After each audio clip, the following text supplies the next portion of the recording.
Whoop that trick. Get him. Whoop that trick. Get him. Whoop that trick. Boom, boom. Oh, shall find it, man. Find it. Speed it up. Speed it up. Hey.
Mic check. Mic check. Who with me? Let me know if you're here. Let me know if you're here. Let me know if you can hear me. Mic check. Let's do a thumbs up if you can hear me. Give me a check mark or something and let me know that you can hear me. Let's get the comments up. I'm sorry about the late start, but I'm lucky to even be here. I'm lucky to even be here. Short show, not because we're starting late, but I got about an hour. Can we go an hour? Let's go a strong hour. Is that cool? So we can kick right into it. Couple things I want to go over. Okay, we good? Thank you, Vernon. Thank you, Michelle. I got it. I don't want Valerie Davis. I'm not gonna call you VD. That don't ring well to me. I used to say back in the day when before I was able to go to high school. I know y'all know that Withrow High School had a reputation, and it was well before we were there. But from my understanding, and you know how people are when they spread those false rumors or horrible rumors and things of that nature. Withrow in Cincinnati used to have a reputation of having VD. Now I don't know. You know what? I'll be honest with you, man. This was before. I don't even know if I was living that type of life at that time. I don't even remember. Somebody put in the screen what year it was that rep was going on around about Withrow High School. It wasn't when we went there. This was years before we went there. I don't know where I was in life when that stigma, that little rumor came up. Excuse me, guys. I just jumped out the shower, so you guys have to bear with me a little bit. I'm still drying off. Withrow had a reputation. What year was that? It was well before we were there, though. But that all being said, I got this thing about VD. You understand, Valerie Davis? I can't call you VD. I can come Valday. Valday. How about that? Valday will be your nickname. I love giving people nicknames. It's just something we do from where we from. Valerie Davis said 87, 88, 89. No, that's not accurate. That's not accurate because those were the years that I can remember. All right. Withrow didn't have that problem in the 87, 88, 89 year because I know people who were at Withrow at that time. Now, hell no. Ed Brad Bentley is the only one that's somewhat on point. I'll give you that, EB. Now, I got another EB. EBT. I'm just playing it. I would give you that. It was probably in the 80s, but it was probably beginning, maybe mid 80s when Withrow had that. Terry Coleman said I heard it was around 89. No, Stephen Speed, stop. It was not in the 90s at all. Mama Birch, I wasn't alive then. She said in 62. I'm just playing. I'm just kidding. She said in the 70s, but she was laughing. Maybe 82, 84. I buy that. Okay, we getting some realistic, some realistic comments. Okay. It had to be early 80s. Mid 80s is a stretch because I remember Withrow had this reputation of having VD. I don't know if it's true, but y'all know how those rumors go. Y'all know how them rumors go. It only take one girl or one dude to have VD, and now the whole school got it. Not literally, but I'm just saying figuratively. They always say, oh, Felicia got that shit. She got it. Now the whole school got it. The whole fucking 11th grade got it. You know what I mean? So rumors, people talk, people say a whole lot. What up, Jabbar? What's happening? Donna said 80, 81, 83. Britain, what's good, bro? Stick around. What's up, my brother? Y'all need a hauler. You need a mover. Y'all know how I am about supporting my people, my small businesses in the city of Cincinnati. If you need a stove, shit, as big as this dude is, shit. If you need your roof taken off the house, and deliver it down the street or put on another house. He can lift it in his trucks and take it wherever you want it to go. I'm just kidding. If you need something hauled, hit my man up. Put your number in the screen, Britton. Put your number in the screen. I allow it. Look, advertise your shit, bro. Advertise your company. Very professional. He's from the same stepping grounds that I'm from, and he's working real hard to make things work for what we do, for what he does. Put your number in the screen, Britton, if you can, and let everybody know, Jermaine. He's a hauler. He'll move furniture, empty apartments, all that type of good stuff. You understand? He'll do what he need to do. He'll get it done. I ain't put my name on it though. He still owe me $40 from a crap game. I'm just playing. I'm only kidding. I'm not trying to take credibility. He's the type of guy that he don't look like he play around, but he is a jokester. He's a good guy, very friendly, family-oriented man, the type of people that I love to support. Go call him if you need. I don't care if you got a piece of old furniture you're trying to get rid of or hauled out of your place. Call my man right there. There's his phone number. It's G's Moving, okay? 513-257-5067. Go check him out. Send that check, boy. He said junk removal services. Hell, everything we got is junk. Everything we got is junk. I thought you did moving as well. I've seen you clean out some apartments and stuff. So maybe he's not doing apartment to apartment moving. I don't know. I just thought he said junk removal. So go check him out. I'm sorry. I got this thing going on with my screen. Can you all see it? It's kind of fidgety. It's fidgeting a little bit. I don't know what's going on. Let's see if I can get that fixed. I don't know if it's on my end or if it's a connection problem. I'm not quite sure. I got a little bit to cover today, and I got to get it all done in 1 hour. So let's get straight to it. Is that cool? Y'all cool with that? Y'all cool with that? Let me take a sip. Phone lines are open.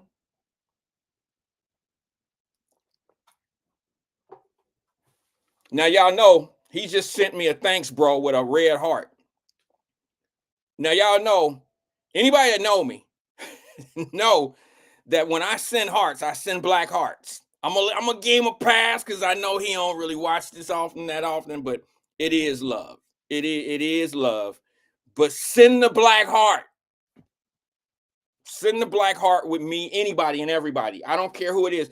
I seen a little young guy who I don't know, and his people posted him at his graduation. I just love acknowledging and engaging in people that are doing good things and great things. I don't really get up into the bullshit that often. Occasionally, I will address it because it seems to be something that needs to be talked about. And maybe I'll come in with a different perspective or whatever. And sometimes I agree and we just disagree or whatever. But these are the things I love to see on social media. Pamela Jones. I know the name. I don't know if she's a regular listener, watcher, or whatever, but I know Pamela Jones. I know we're Facebook friends. When your son graduate, I don't care if I know you or not. There's people that's living in Colorado. I don't know those folks, but when I see people that look like this, that look like, hey, I'm about to handle my business, when they graduating from high school and they've already committed to a university, yeah, I big it up. I plug it. And I send my black heart with my strength and my 100. That go to everybody. That go to everyone. And anybody that's been following me for 4 years, for 5 years, everybody know that's how I get down in the messenger group, right here on live on the show. Well, I don't send many pictures in the show, but y'all know when I acknowledge whatever you doing, I always send the black heart with the strength and the 100. That's how I express what I mean. But this young man right here, I'm not quite sure what high school this young man just graduated from. But at this point, it looks like he's going to the University of Cincinnati, and there's other kids right there lined up going to University of Cincinnati. I did not cut them out of the picture. They just so happen to not fit in the picture that Pamela Jones put up. But them other kids aren't hers. She taking care of her family. She taking care of what's in the middle. That's her kid right there. I don't know Pamela Jones. Pamela Jones probably don't know me. But this was a picture that I seen on Facebook as soon as I opened my phone up. And this is a graduation, and this is a school commitment. and I'm gonna big it up. I don't even know her, but I'm gonna like the picture. I'm gonna acknowledge the achievement. I don't have to know her all like that to say congratulations to the young man. I don't have to do that. That's called encouragement. That's thanking a parent for being on top of their stuff. I mean, that's just how I move. That's just how I move. You ain't got to do what I do. That's not what I'm asking you. I'm just bringing it to the surface because I've seen some posts of people. I'm talking about superstars that come out like them Rick Ross guys. They come out and say shit like, "Hey, man, it's crazy how and it's not like it hasn't been said before. It's not like it hasn't been said before. I say this all the time. When I say something that I feel is powerful, a lot of people don't acknowledge it. And maybe you don't feel the same way that I feel about it. Cool. Don't say you didn't see it, because whenever I send something out that you feel like you want to be part of, you acknowledge that. Like graduation of my baby. I appreciate everyone that was part of the hey, good job and all. I appreciate all of that. But there's more to life, and there's a whole lot more that I have to give than my achievements. Sometimes I speak encouragement, and to see little engagement, I don't understand that. I don't understand. Now, if I post a video of some kids fighting in the street, I'll get a lot of engagement, a lot of eyes, and people will be talking that shit like, that's a damn shame. That's silly. Where the parents at? Everybody got all of that. But for some odd reason, when we put something out there positive or encouraging, you don't say word. You don't say like, oh yeah, hell yeah. Or that was me back then. Now, you don't do that. I don't understand. Why does negativity get so much attention? It's like negativity rule the world. It's almost like we want to. Is it that we all so freaking miserable that in order for us to not see the things that we going through, we got to see someone else's pain? Is that what it is? I'm just curious.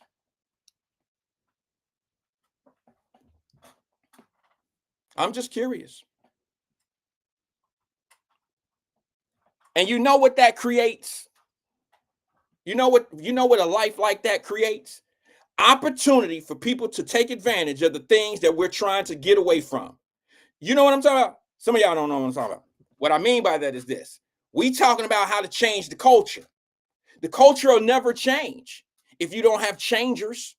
If all we're gonna do is be afraid to fall out of circles with people and be afraid to say certain things because we don't want to fall out of the in crowd, then it'll never be challenged. But now what I'm noticing, if y'all notice, I kind of went a little strong in the Wyatt Messenger group this morning. Y'all know this is my last day for about a week. I'm out of country. All right. So I got like 10 days, 7 or 8 days, maybe even I got a close to 10 days of being able to lick my wounds that's gonna happen today. I know I'm gonna get some wounds today. I already know.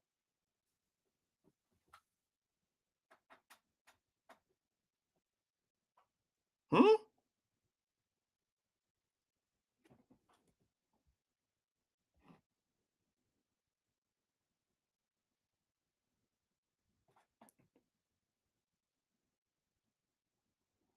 Hold on.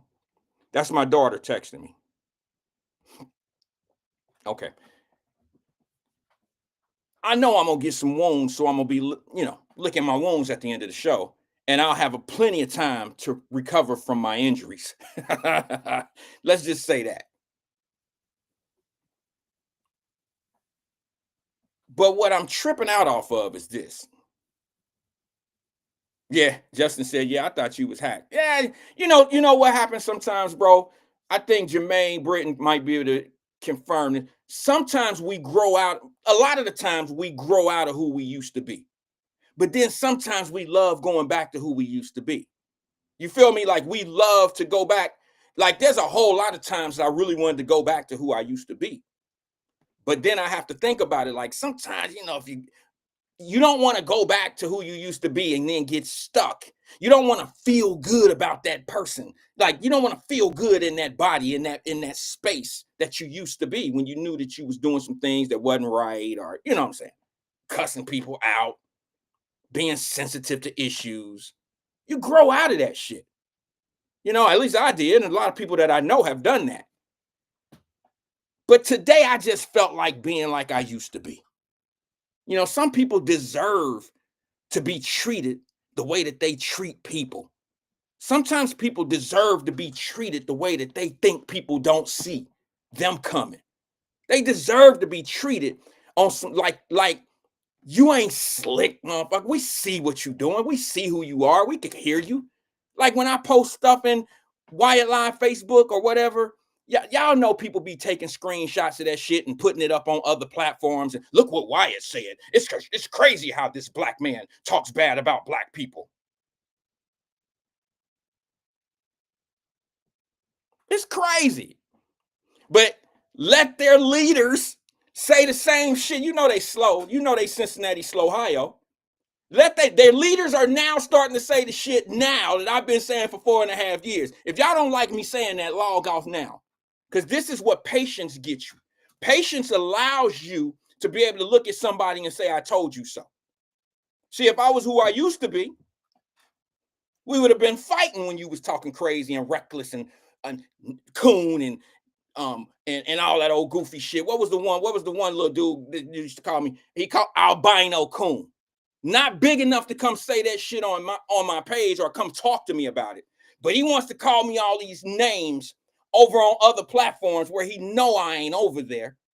People send me the shit because they really want me to be who I used to be on your ass. You don't know who I am. You don't know nothing about me.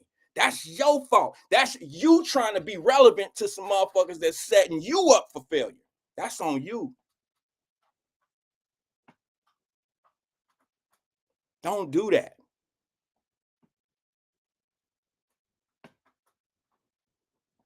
So patience leads you where I am today. It's funny because the same ones that tell you, no, don't worry about it. Those ain't no big problems. Y'all concentrating on all the wrong things. Let's talk about this. Let's talk about that. These problems don't exist. This ain't what you really see. They just trying to make you see this. They don't really have these problems going on. Oh, this ain't not no big deal. And then when the shit you're feeding a monster. You're feeding a monster. What are you going to say about what you see going on with our children today? How do you come back from what is going on? Cincinnati, I just got to tell you something. Don't feel so bad about it, okay? Mentalities like what I'm describing to you exist in all these cities. I promise you. You can go to Boston, you can go to Cleveland, you can go wherever. People, what I'm describing, are there too. Kids are doing the same shit that they're doing in Cincinnati. This is a regular thing.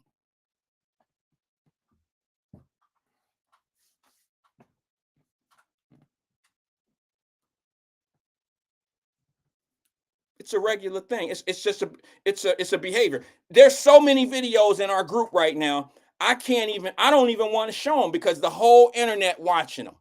Did you see the young man that was fighting in the middle of the street? They didn't even care that the police was right there. You do know putting hands on somebody is an assault. That means it's committing a crime. When you move the police out of the way, swing at the police to get to whoever you trying to fight, you have just committed a crime. That's how these kids see authoritarian figures.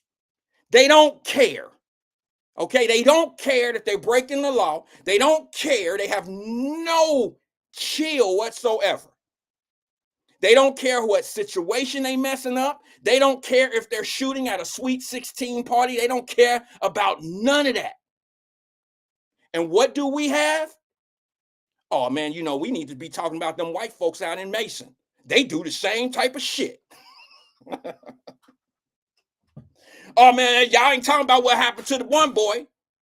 Why y'all trying? And some of these situations be so different that it's just foolish. It's foolish to me. All right. It's foolish to compare all these different situations with different people that are involved, different mentalities that are involved. Everything is different, but you can fit it in one narrative. You can make it one thing and it all is relevant. It's not. If one cop pulled you over on Tuesday and his name was Rick, and then Phil pulled you over on Thursday, you're probably not going to get the same treatment out of those two people because they're two different individuals. Not to mention, one is Cincinnati police and one is a sheriff. How could you possibly expect the same treatment, whether it's good or bad, out of two different individuals? They're human. Do you treat everybody the same? No. You try to. You know why you don't treat everybody the same? I try to. I ain't Mr. Goodbar. I'm not trying to make it sound like I'm Mr. Goodbar and you bad. I'm saying you don't treat everybody the same because you base how you treat people off the energy that they give you. You don't treat everybody the same. Ain't no way you do that. You don't approach everybody the same unless you some old head at a nightclub and you done got that same line that you've been saying for 20 years to the same girls or some different blood that's coming in there and the shit still ain't working. I'm just saying. But for the most part, man, let's just keep the shit all the way funky. Part of the problem that you see from change, why we're stagnant and there's no change, is because you make people, y'all try to make people feel bad for saying the right things or feeling a certain way about a situation. You try to make them feel bad. You try to outcast them. You try to make them feel like they slow to the beat. This shit been going on forever. And that's why people who can actually make a change don't want to be bothered with the people that's talking that change shit. My brother Dre, my brother Dre 300, Mr. Change, you know what I'm saying? I talked to him yesterday, maybe the day before yesterday. He did a video. I'm going to try to support the brother, but I'm 5 years ahead of what he's talking about right now. That's not a knock. I swear I want to help him do anything I possibly can. I might not even be on his radar, but we have a lot of the same similar conversation. But he'll understand a little. He'll understand. He might not understand now, but what he's saying right now, it just happens to be the temperature for it. It just happens to be the temperature for it. You can say it now, but wait till this shit blow over and you're saying the same thing that you're saying now. 3 months, you're gonna be a monster to the people that you're talking to. Just giving a public piece of advice. Because one thing you can say about what we've been doing here on Wyatt Live, whether you new here today for the very first time, I started in March of 2020, and it's been very consistent. I have not changed up. Somebody put in the screen where one of my point of views have changed. Other than this, the one, I will give you the one. Well, maybe fathers are a little bit more important in a daughter's life than a son. I can't figure that one out yet. Here's what I do know. A father is important to both of them, but I don't know. Like, I think I'm torn on the fence. See what I'm saying? I think a father is gotta be in a son's life. But then I also, having daughters, understand how important it is to set the tone for your babies to keep them away from certain type of men. So I'm on the fence. I'm torn. I'd like to know from maybe a father who has a daughter and a son, not that your baby mama raised, but that who you raised. I'd like to know, who do you feel, and I know it sounds crazy, and it's not a matter of picking one over the other, but who do you think you played a more pivotal role in their life, the daughter or the son? You see what I'm saying? Because we want to raise our boys to be men, but we also want to raise our daughters to be women. You see what I'm saying? And I think a man could really put a lot of emphasis on a young lady to grow up to be a certain type of woman, because she does not want to disappoint her daddy. I don't think girls have a problem disappointing their mama. They break the news to their mama all the time. My daughters always tell they mama shit before I get it. There's a reason for that. There's a reason for that. Justin Sharp, and I know he's a family man. He got kids at the house. I called him one time on FaceTime. We was talking, and he was frying hamburgers and shit at the crib. You remember that? So I'm going to take his words. He says, my sons. Your sons over your daughters, bro? No, I'm just asking because it makes sense. There's no wrong answer. There's no wrong answer. I'm just curious.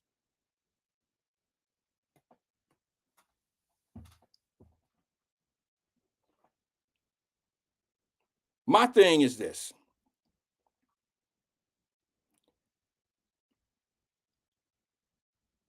Since I've started, I've never really been afraid of the naysayers or the people that want to call me names or want to say that we trash over, I'm trash over here. I don't like black people, all that old shit. Because some of the people that do the most for you be the people that get the least acknowledgement or get the least amount of appreciation.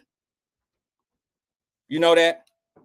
Your mom bust her ass for you to be able to have things in life, and you don't know what she did for it. Some of y'all don't know half the shit y'all mamas did to help y'all get in a situation.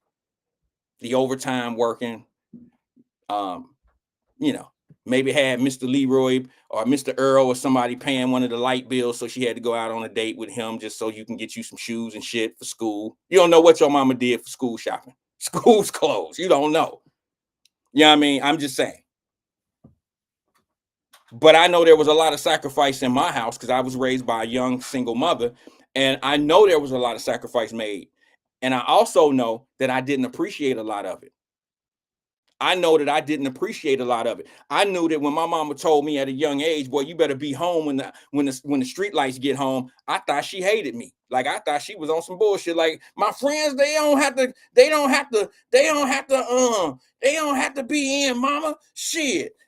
They can run around. Now, let me tell you something. Me and my partner Sean, and we was like, we would race home when the street lights came on. Both our mamas was like, boy, if you ain't in here when the street lights come on, that's your ass.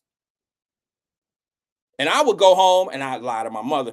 Sean ain't gotta be here when the street lights come on. Why I gotta be in there? And why? My mama would be like, you better shut up, boy. I didn't talk to Bonnie. Both y'all little asses gotta be. You know who I'm talking about, Donna. That's Donna's sister. Rest her soul. I know Bonnie. Bonnie told me Sean got to be home when the street lights get on too. Stop lying. Stop perking. Them kids out there ain't going to do nothing for you. What up, bro? That's my brother, Jonathan Swook. Them kids out there who mamas don't care where they hanging out and what they doing at 9 o'clock, 10 o'clock on a school night, 11 o'clock. They outside on the playground. You can still hear them from the fourth floor window in law homes. They still outside. I used to think my mother had a problem with me. Damn, man, they outside having fun. It's Tuesday. You got school in the morning.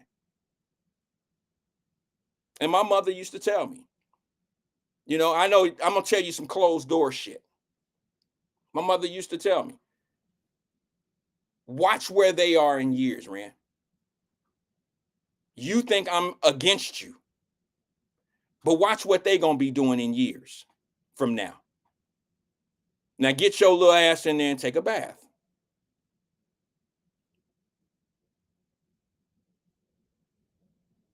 Yeah. But now we got so many people that want to try to make a solution or the talk that needs to happen. People don't really want to have a conversation. They don't really want to tell the truth about the shit. You know why? I know why. I know why. I know why. I'm going to tell it. Let me take a sip.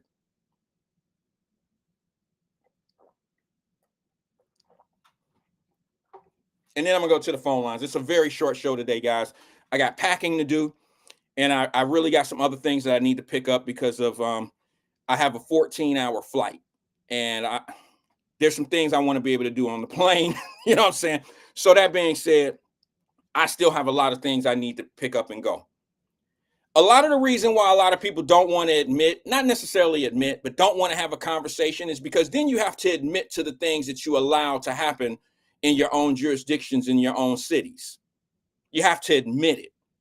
And for some odd reason, and unfortunately, like Drop always says, everything is political. Well, I guess it is in a certain sense. I'm not going to hate on that. But the truth of the matter is, if you start holding certain people accountable by policy, you got to ask yourself, what do I actually support? What do I actually support? Why do I support people who really don't want certain things to go a certain way? Why do I support a school system where 80% of the kids are reading below proficiency levels? Why am I supporting that? And then when you start asking those questions, other people will be like, they kind of make you feel like you tripping. And here's the other thing, and I hate to say this, I'm just going to be honest. I mean, there's some very smart people on here. This isn't about being smart or dumb. This is about being a follower or a leader. Do you think just because you have a high IQ or because you're a smart individual that you can't be a follower? I'm going to be honest with you. The most dangerous person to me is a smart, intelligent person who don't think for themselves. I'm just being honest with you.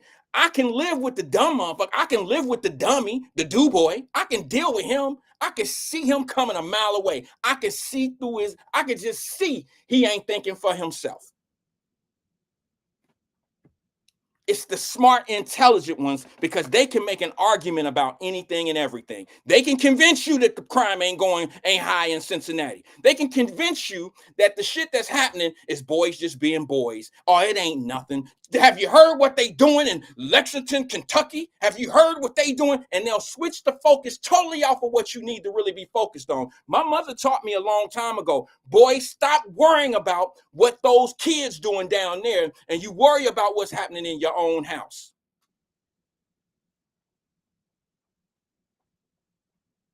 A person with a level of intelligence can argue anything.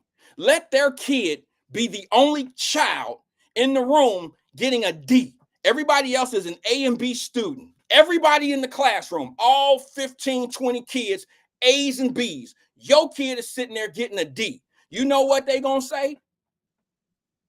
It ain't, maybe we need to evaluate the kid. No, my kid fine. The teacher ain't paying attention to my child. That's what it is. No, yeah, it is. You got my kid sitting in the back of the classroom because you don't, my kid sitting in the back. Wait a minute. Mr. Floyd, your child sits in the front. Well, there it is right there. I knew it was something. You put my child in the front and it intimidates my child, and my child cannot focus. There's always an argument for people that want to be argumentative, that want to be combative. Sense of reasoning can simply go out of the window instead of doing the proper evaluations and saying self-evaluation, self-check. What do I need to do to get mine together? You worried about why everybody else doing so well and you're not doing good at all. Your child not doing good. Well, let's look at my child and let's see what we need to do to get my child right. Damn what everybody else is getting in the classroom. The hell with what everybody else is doing. Maybe they pick up the work easier. Maybe there's something that they're doing. Maybe you don't spend enough time with your child doing homework, so when they come to school the next day, they're not properly prepared for what the topic is for the day. Maybe if they would have came home and you would have worked with them with their homework, they would have understood the assignment the next day. Maybe their grades would be a little bit better. Maybe they would have a higher reading level. You know what people say about this type of talk right here?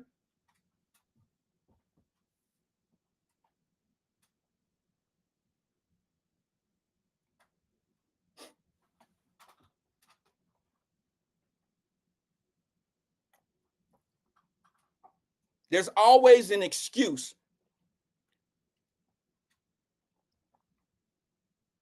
for an action, is what I'm noticing. And the smartest people in the world can create any narrative to talk about, well, that should have never happened. But they'll never go to the base of why it ever happened. They'll never do that because you can't go to the base. If you are going to argue or debate with someone and they want to start in the middle of the situation or the end, you're wasting your time. You're about to argue with yourself. You're about to debate yourself, because until they go to the starting point, you'll never be able to make anything make sense.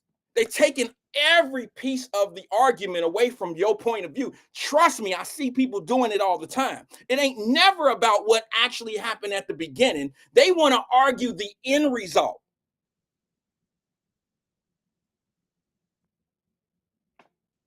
You wasting your time.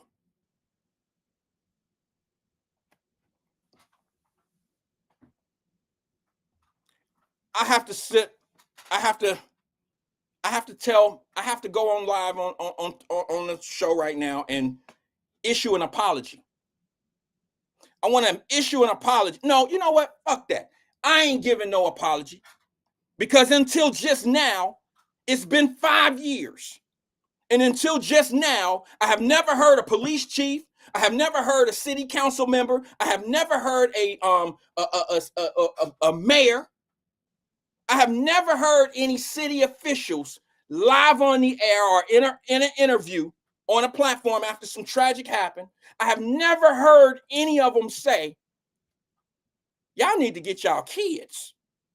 But how many times have I been on this platform and said, I don't hear politicians, I don't hear leaders, I don't hear people saying, now I ain't talking about us regular folks, other platforms, hosts may say it, but I'm talking about the people that we voted for are these leaders who depend on votes.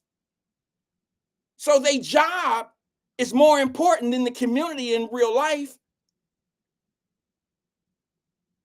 But now let me get back to what I was going to apologize, but I'm not.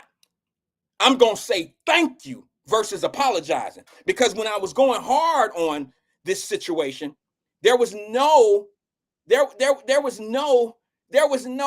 thought of this.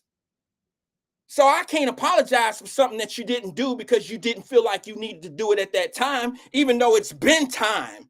It's been time to say this. I'm about to play the video, trust me. It's been time to say this. Did anybody see the video of the police chief and the mayor? Now, it take you to be the murder capital of the United States of America for you to finally come out and say this, but you're 5 years late, probably about 7 years late, but we've only been here 5 years. Anybody seen Memphis police chief, C.J. Davis? Have anybody, you know what it took? It took her raggedy ass police department to beat up a man, kill him, 5 police officers beat him up, killed him, and got found not guilty. And it was on video. It took that for her to come out and start telling the truth of what people need to be doing in the community. What? Come on, man. Stop it. Stop. You now want to say, parents, get your kids. The mayor wanted city council all of a sudden. It take you to be the murder capital of America for years. You've absorbed all the other bullshit you've been using. Your funds are running out, so you can't start fake ass nonprofit organizations to funnel these conversations through. Yeah, they use nonprofit organizations to form these quiet shields. They're shields for the real problem. And as long as the preachers and the pastors and all that old shit are on board, then your community activists, they right there with it too. They want to make sure that everything stay calm, cool, collective, because we about to start this program. We're going to get some kickballs and some racquetball balls and shit. We're going to take the kids off the street, but ain't nobody doing nothing for the parents. Nobody's there to really put the fire out of where the fire started in the first place. You keep on thinking cushioning and cushioning these kids is the way you going to cure a problem. No, you don't put a Band-Aid over a bullet wound. You got to remove the bullet, you got to do some prep, and you got to stitch up the wound.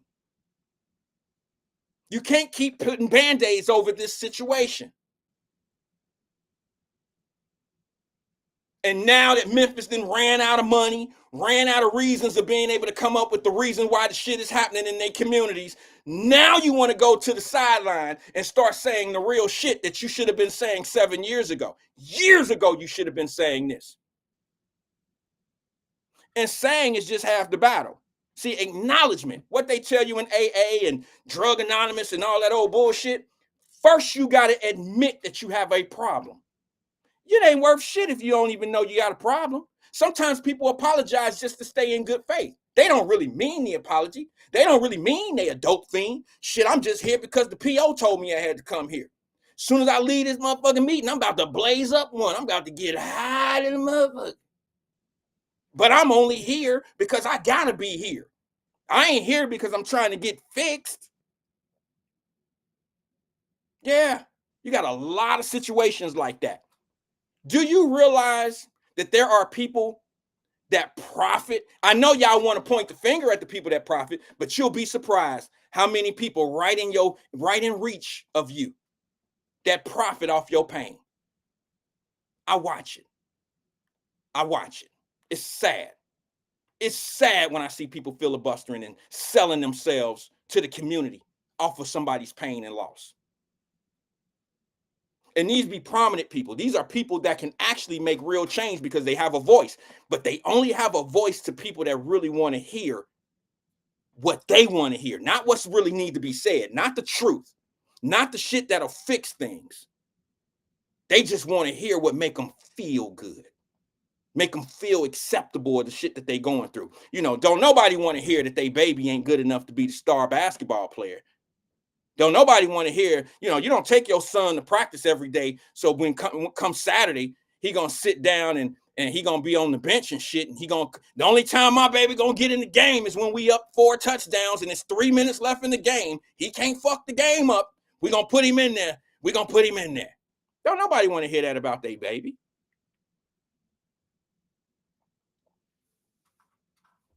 And don't nobody want to hear that about themselves when they watching their own communities crash and burn. Don't nobody want to hear that shit. It's too late. Some people really think it's too late to be right. Some people are okay with the way that things are because they feel like, well, what we gonna do? How we gonna fix this? And they think just having a conversation about fixing it, that's enough. No. Everything and anything that we've ever done in life that's worth having, what does it take a level of? Consistency. Anything and everything that's worth having takes a level of consistency to stay with.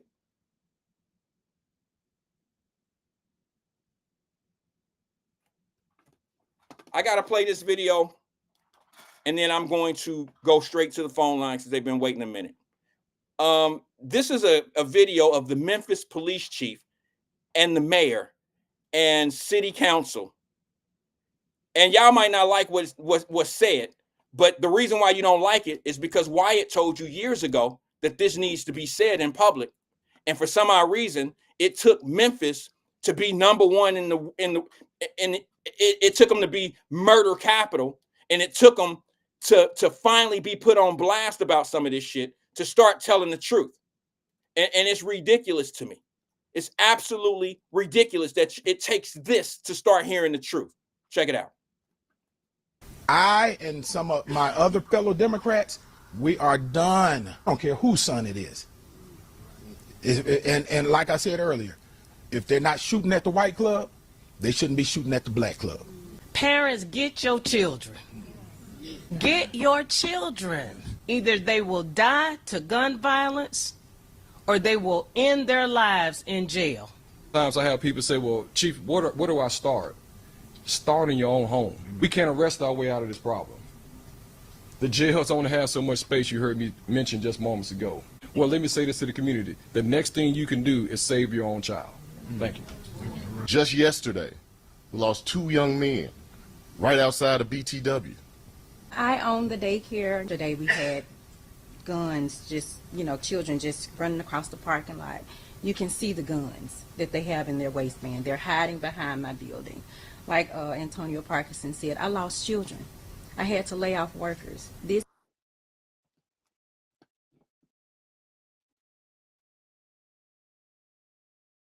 It's just a matter of time before Cincinnati saying the same thing. It's just a matter of time.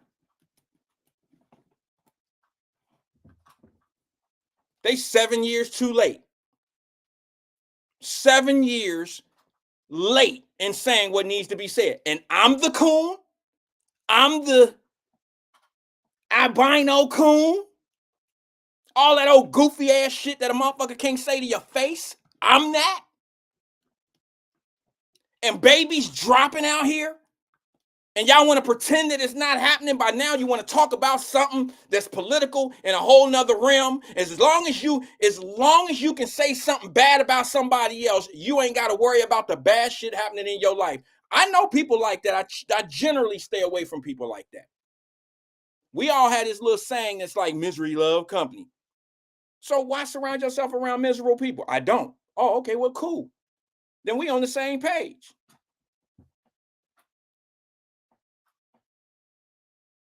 Parents, get your kids. Now you telling parents to get, wait a minute, Chief. You're not getting off the hook.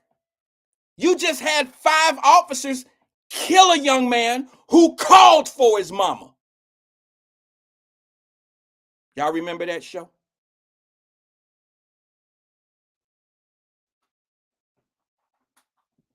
We did the show. I covered it. 5 officers beat that young man up and got caught on camera doing it.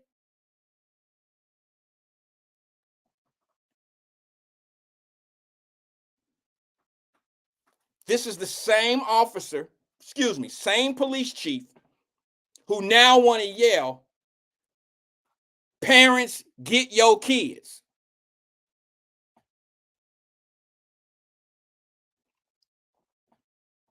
You know, it's funny how that hasn't, I haven't heard anybody go protest that.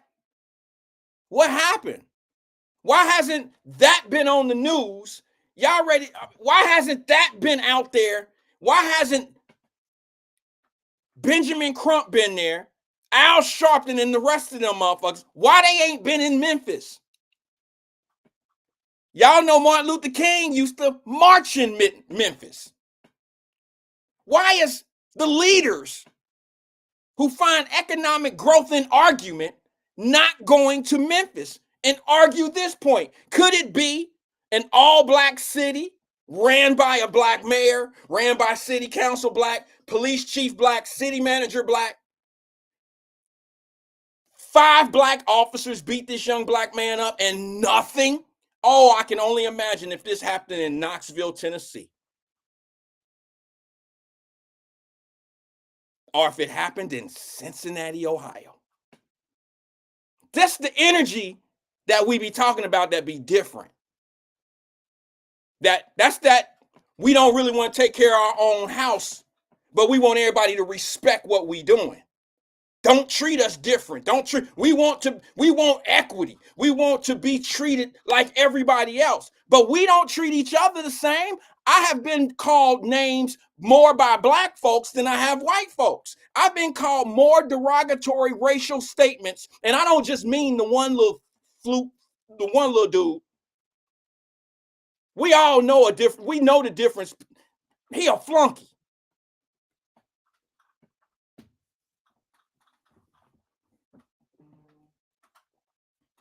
I ain't never called him a name, but there it is. He a flunky. Anybody that feel like they got to screenshot any statement that I make and run to another platform and post it to get everybody all wound up to dislike me, you a flunky. You know that you ain't relevant in any other kind of way in life. So you got to go off somebody else's stuff and say, look what I found. Everybody know a do-boy. Everybody know a do-boy. Everybody, what we used to call it back in the day, Withrow, he's a client. Everybody know those type of dudes.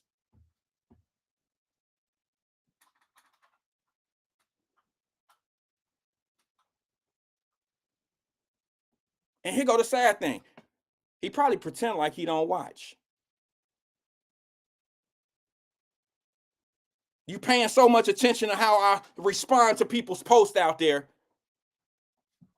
then you probably watching and listening. And the rest of them that act just like that.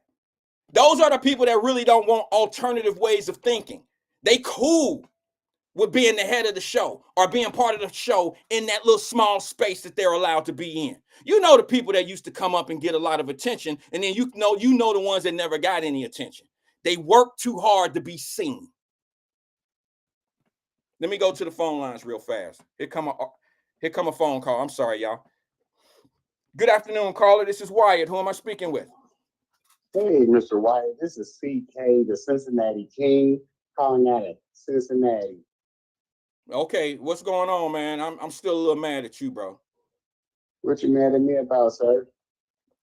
You've been trolling. Yeah, listen, I will tell you to your face, you are definitely, I'm not the carry guy. Okay, you didn't say that yesterday. I didn't, but close but no cigar. But I will tell you to your face, sir, you're definitely not a coon. Not a who? Definitely. Coon. Oh, okay, I hear you. No, you're I'm not. still a little mad Not at you because you could have cleared that up yesterday about you not being the carry dude. Y'all I sound could just have, alike, though, bro. I I promise could you. have, but listen, sir. Wait a I minute, really CK. want. CK, I'm over it. I'm over it. I promise you. Let me just say this to you. Just so you'll know that I wasn't just messing around yesterday. Go look at Spit Bucket. You like boxing. You talk about boxing with me all the time. Go to Spit Bucket. Go to Spit Bucket and listen to Kerry over there and see if you can hear yourself in what he says. Like you can hear you. You know what I'm saying? Your voice. Okay. Go ahead, brother. Hey, all right, man. phenomenal. But yes, definitely you passed the exam. You're definitely not a coon. And I do point out, if you was, I would tell you. Maybe not to your face, but I would tell you over the phone. But you're not. You know what I mean? You already. We just seen you on public TV with your family celebrating excellence education. Am I lying? Well, I don't know what TV I was on, but I might have missed it. You mean social media. Okay, yeah. I mean, but look, man, let me just say this, bro. I only bring that up just so people will know that it's been done and said. That's it. It don't affect me at all. Yeah. Like I'm not pissed because I've But been. I have to bring up the commitment to excellence in Cincinnati, Ohio by one started from the bottom. Now he's risen where his seeds are achieving his greatness. So I'm here to make the masses see the greatness in Cincinnati. There's a lot of greatness in Cincinnati. That's what I'm saying. We have to celebrate it. There's a lot of greatness. It's your family. Well, you can't there's a lot. Always put it off on everybody else. You must take credit for your accomplishments personally. But CK, let me tell you what real people do, bro. And maybe I'm not being real, and maybe I haven't been real enough. Real people acknowledge other people's achievements. All right. Now, unfortunately, I haven't been in a position because I'm always counterpunching. Like, if I could really set the tone, this show has changed over the years, and some of you could probably contest. I mean, could confirm this.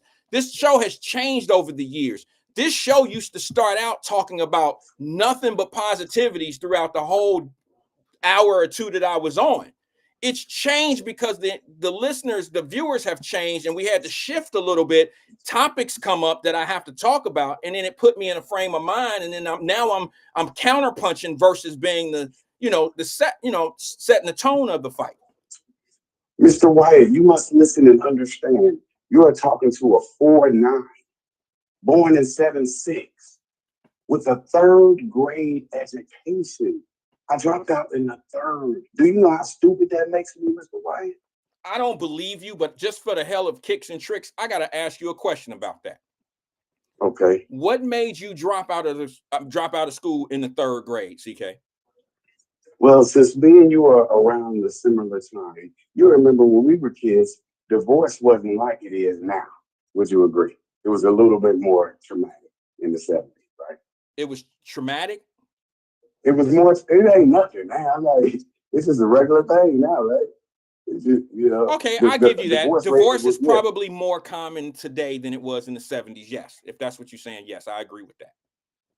So my pawpaw went out, he left the beautiful Cincinnati and went west coast to Hollywood to become Denzel Washington. But the real Denzel became Denzel.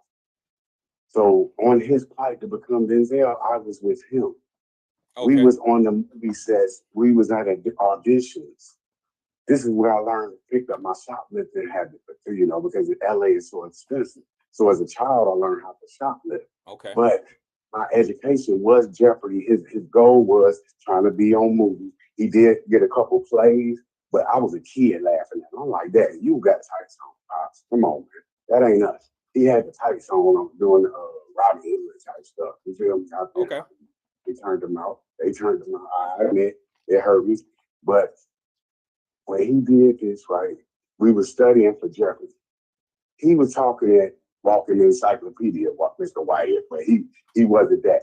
So But he get wound up to getting okay, on another. CK. You writing a chapter of your life on the. You know, I got respect for you, bro. But I'm on a time crunch today. But you No, I'm just get to you the said third how grade did I, dropout, you bro. said how did I get the Yeah, you talking about education was you talking about encyclopedia sales. So and I got door-to-door. took out of listen. I got took out of school when he went to LA to be the movie star. What you talking about? Okay, so you You know how dropped out. daddy's raising Your kids? dad took you out of school. Yeah. Okay, man, that's I just different. told I you just that. wanted to hear that because Right. it's different than just not going to school on your own. To me, Right now, I'm a kid, man. Hey, I'm a freaking kid, right? Kids. I'm saying this out of what you're saying. Look, I'm just Okay. telling, bro. There are kids in elementary school that skip school and they eventually flunk out of school because they're not going to school. You see what I'm saying? So I didn't know if that was what you had encountered That or was me. I no. eventually flunked out because I wasn't in there. There's a But I was difference. just watching There's a Jeopardy, difference. man. There's a difference. There's a difference from a mom. Oh. Let me just say this, bro. If a mother is getting up every day, getting their kid up to go to school in the third grade, and the mother has to leave home early before the kid get on the bus. You see what I'm saying? And the kid just act like they going to school because mom got to go to work first. That was my situation. My mother had to go to work. But mama, that's easy. She cares. Right. CK, let me just get this out. Let me get it out because I want you to understand the difference between your situation and some situations. I think it's a shame that your dad took you out of school. I blame your dad for that. But there's some kids that do it on their own. Like my mother would leave. My bus came after she left. So if I didn't want to go to school, I didn't have to go to school. You see what I'm saying? I would skip school if I didn't want to go. Hold on, but Mr. Wyatt, you must understand if he didn't do the things that he did, I wouldn't be the man that I am today. True. So it was good. He did what he did. Stop making excuses for greatness. He made me a legend by doing that. That's trauma. Okay, I don't want to tear down your legacy. I'm not trying to tear your legacy down. You say your dad made you a legacy, made you a legend. Okay, I'm just saying that some kids don't have what you had. And the reason why they're not going to school and may have dropped out of school or have all these issues with school is because the parent didn't really realize what was going on until it may have been too late. And the kid was skipping school. I used to leave Withrow, bro, in the 11th grade. I used to leave Withrow every day before lunchtime. And I failed every class in the afternoon because I was never there. You need to answer a question for me, sir, because your mind be so boggled. You be talking about you not smart or whatever. You answer this question. What about your platform attracted a third grade dropout? Answer it, Wyatt. I don't have any third grade listeners. I'm a third grade dropout. Oh, a third grade dropout. Oh, I don't know, bro. I think I got some guys with GEDs and some people that never finished school, and I got some people that have PhDs listening. So I don't. My GED is not legitimate though. My GED is not legitimate. Did you ever pass that test, bro? I did pass, but I cheated. I had to answer. I couldn't pass. Man, over 34 years. CK, I gotta go, bro. I gotta go, man. I don't like the fact that you cheated. I offered to help you. I offered bro. Come on, bro. You got the GED though, right? So I can only remember now. I can't remember 5 minutes ago. That's why I can't. Okay. CK, I gotta go, man. I got callers waiting to call you. You pray for me. Will you pray for me, please? You're always in my prayers, bro. Pray for me. I'll be leaving. I'm praying for you too. All right, bro. Thanks for engaging with us, man. Appreciate it. CK, bro. Not today. Not today.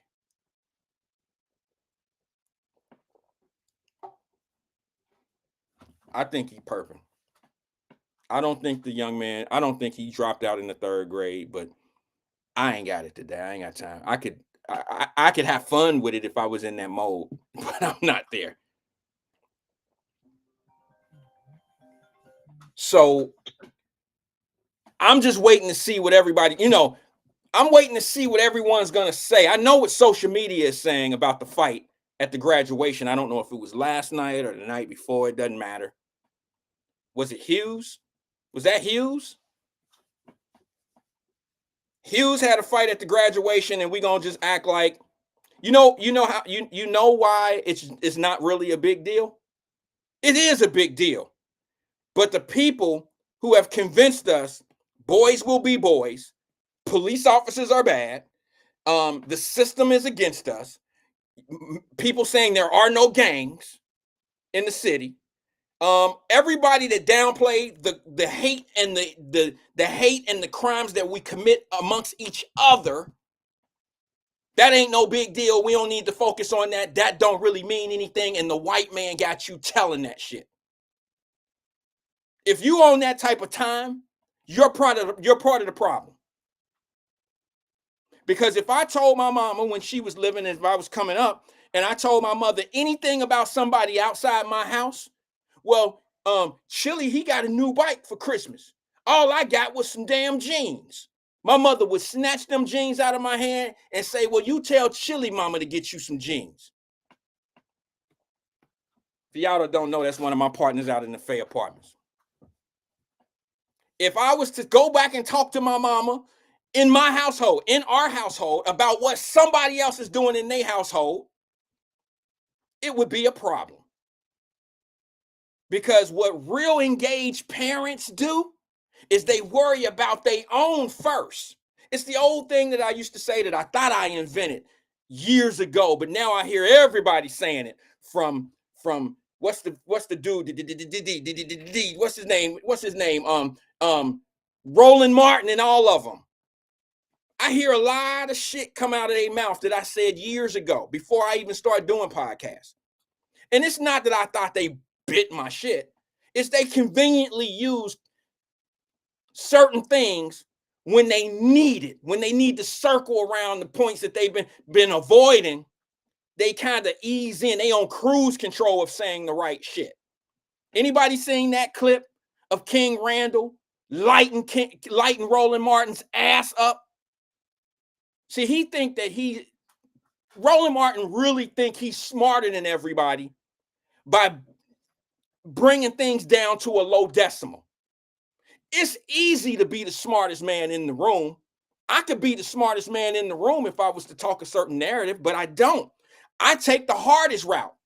I'm on, what is it? Super Pro. What is it on the video games? You got all these different levels that you can start a game at.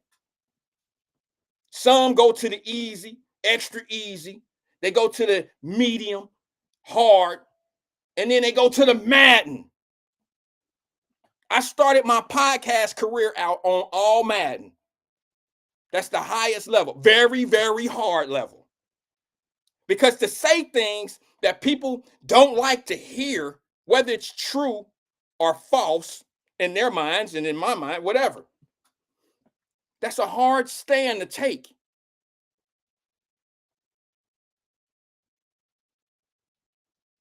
It's a hard position to be in, to have to tell someone. And you know what? The patience to be able to sit back and listen to people tell you, kind of mock what you say, and to say things devaluing what you're saying. It don't hurt my feelings, but I do be like, damn, that ain't necessarily helping.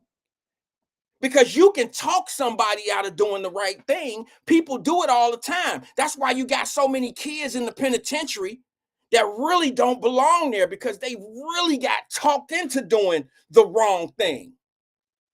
Not necessarily they are that. You might not be no robber. The little boy that was in the car that got shot by the police, he might not have been that type of kid. I don't know.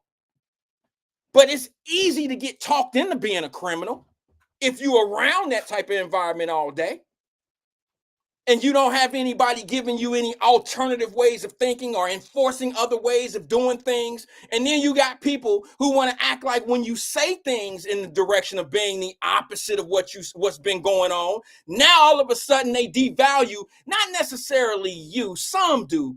Some try to devalue you. That's where the coon conversation come in. That's where the name calling come in. But here's what I would like those people that devalue what I say. Just prove what I say to be wrong, because I'm generally coming from a perspective of where the numbers are on my side. The murder count is up. Crime is up. Most people that are being arrested doing organized crimes. If you consider organized crime a non-gang affiliated thing, then that's fine. You think that way. Me, when I think of a gang, 4 or more people organized to rob a bank. That's a gang of guys who organize a crime. You are a gang. It don't take you to wear leather jackets with Thunderbird on the back of them and for you to be associated and call yourself a gang. It's the act.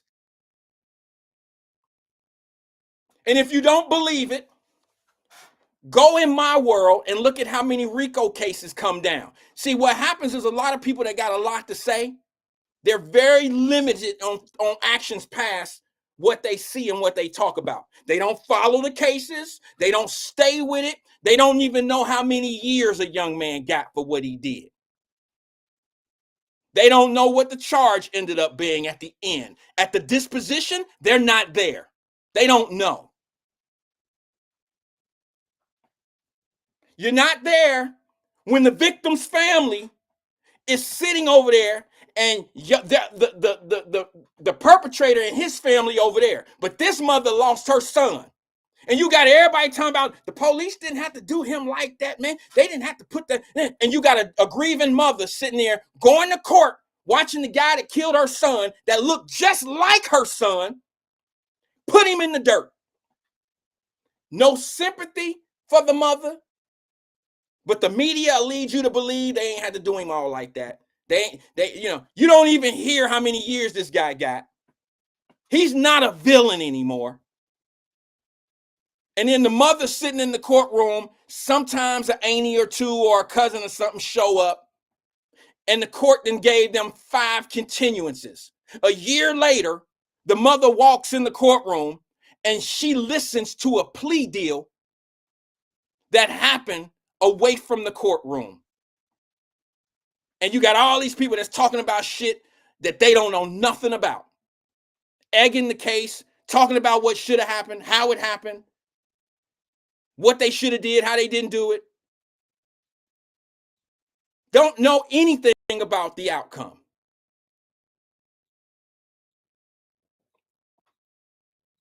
They're not part of the change. They're part of the stagnation. They're part of the reason why it stays the way it stays. Got 115 things to say, but they're never at the final chapter. They don't even know how the book ends. Have you ever been that type of person that who read 20 books before? Who's ever read 100 books and only read half the book and never read the ending? Have you ever, let's go to movies. Have you ever watched 10 movies in a row and stop in the middle of the movie and never understand, never know the ending of the movie? It don't make sense now, does it? Who would do that? Other than a motherfucker that's clout chasing or somebody that don't really want to know, they don't really care about change. They only want to be part of the conversation, only want to engage and get you to engage and want you to be right here with them in the way they think. They don't know the ending, don't care about the ending, don't know nothing about the victim's family. Here, let me give you a perfect example. To me, it is absolutely reckless. And I hate to say this, I'm an officer of the court. It is absolutely reckless to have a 18-year-old who was murdered by someone in his own community and have the two families sitting in the courtroom with no supervision of who's coming in and who's going out and who's coming in and who's going out. Do y'all really think that I'm mad at a fight in the courtroom? I've been watching this shit for 20 years of my life. I am not mad at a fight in a courtroom. I understand that fight in the courtroom. I understand it because that same community where an older guy shot an 18-year-old, a 30-something-year-old person shot an 18-year-old, this is a community that don't have unity.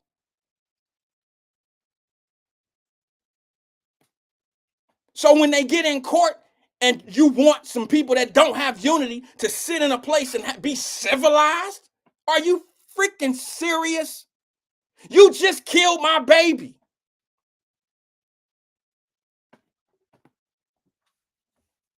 and the family member over there, you ain't gonna swing on my mama.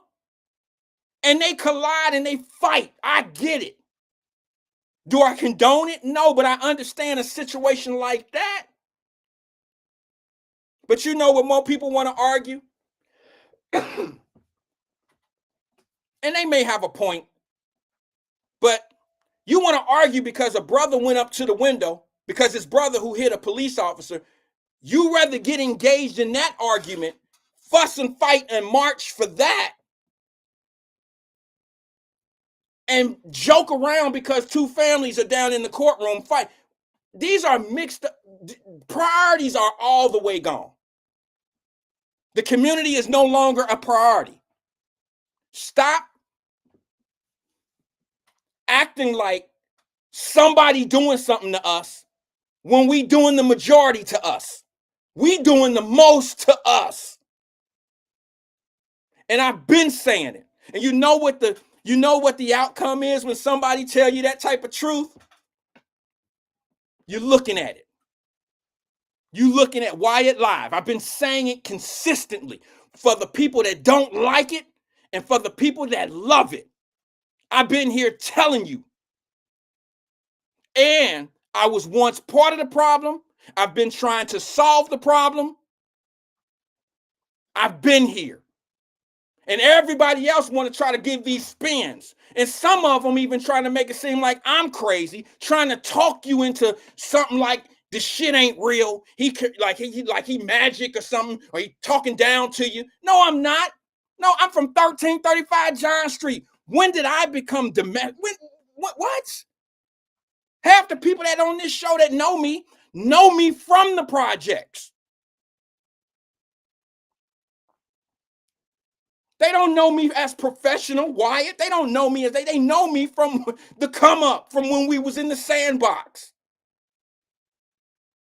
I was not born with a silver spoon in my mouth, damn it. I'm creating silver spoons. And for those that's mad about that, sorry. I was born to be great, and so were you. Now, some of us activate on our greatness and we go in the direction of what we best at. Don't be mad at the people that's trying to get to the quam. Don't be mad at that. The worst thing you can do, here's a true hater, and I'm going to put it on the screen right here for you. The true hater is the one that's always talking about rich people. You don't know how they got rich. You don't know how they got their money, but since they got it, they got to be bad. Since they got it, they don't even think like we think. What? Those are the same people that listen to the millionaires who bitch and complain about billionaires now. That's because they got to put their shit out there.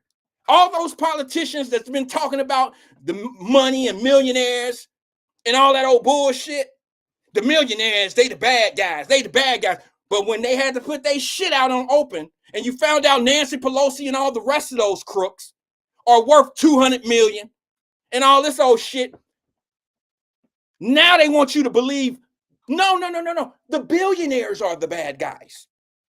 Fuck out of here. Fuck out of here.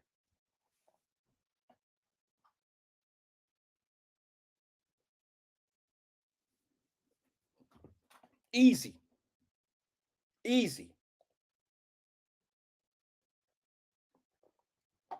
Watch the fight at a graduation. Watch how they spin that. Watch how the fight at Hughes don't mean anything. Well, it was just some kids fighting. All I can hear in that video, I'm not going to show that video. I don't like that. Everybody's seen it anyway. Y'all seen it 10 times. Y'all seen it. Y'all didn't watch it 10 times before I watched it once.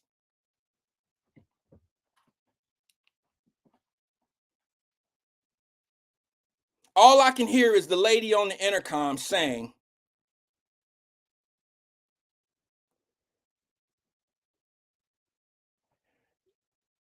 stop messing it up for these babies.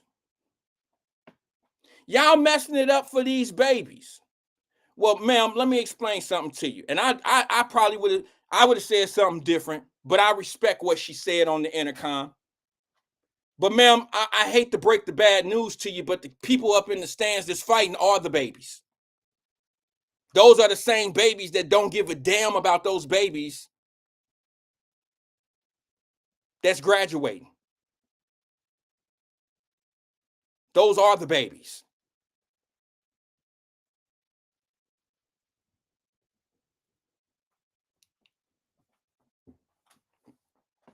So when people say things like, well, they all down there fighting in the courtroom, that's been going on for years too, because generally what happens is they all from the same block. They all from the same community.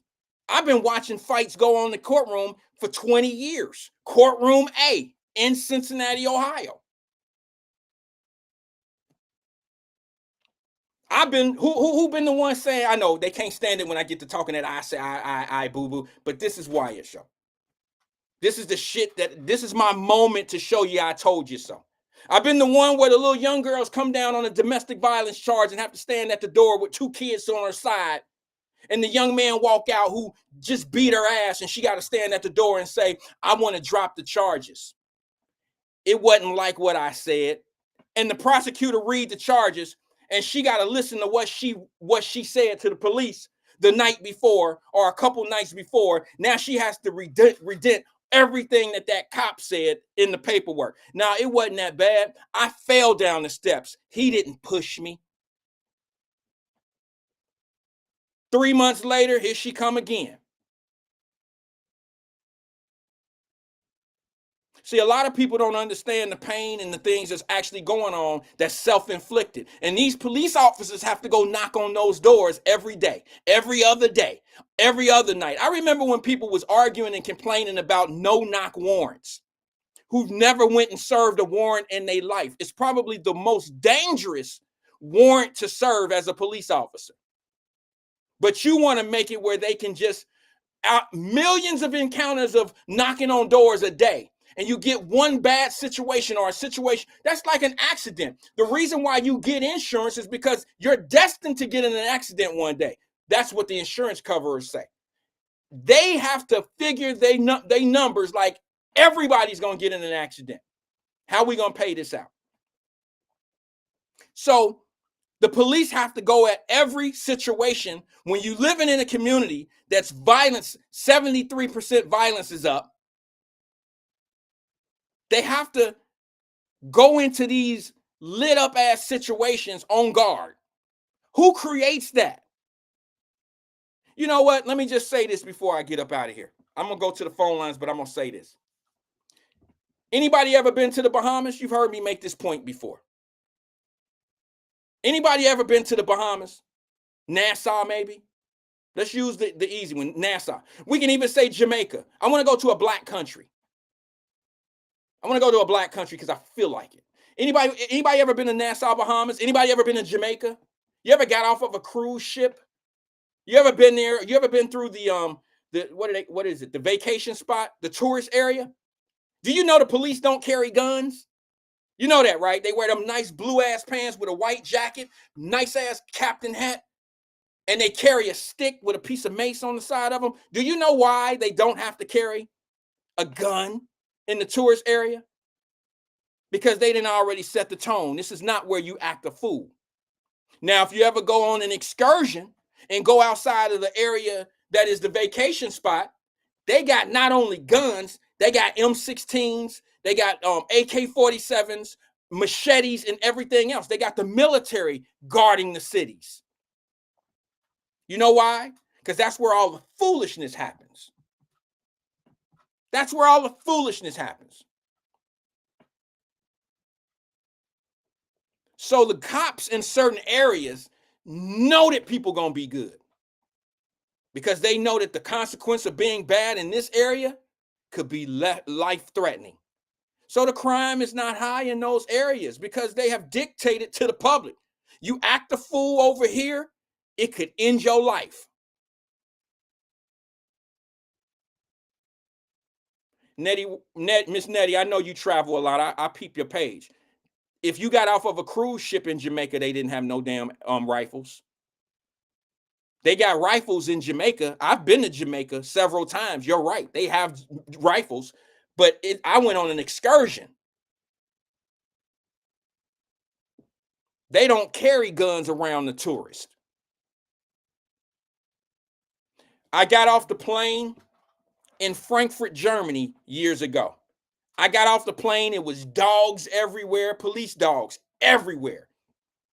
Bomb people, machine guns everywhere. They have no control over that airport. They got so many different nationality of people coming and going. They don't know if a terrorist hit is going to hit at any moment. They have no control. They might be able to monitor it, but the expectations of something happening is very high. The environment. Did anybody watch that video in Wyatt Live Messenger group? The 5 worst areas in Cincinnati, Ohio that went national? Has anybody seen that?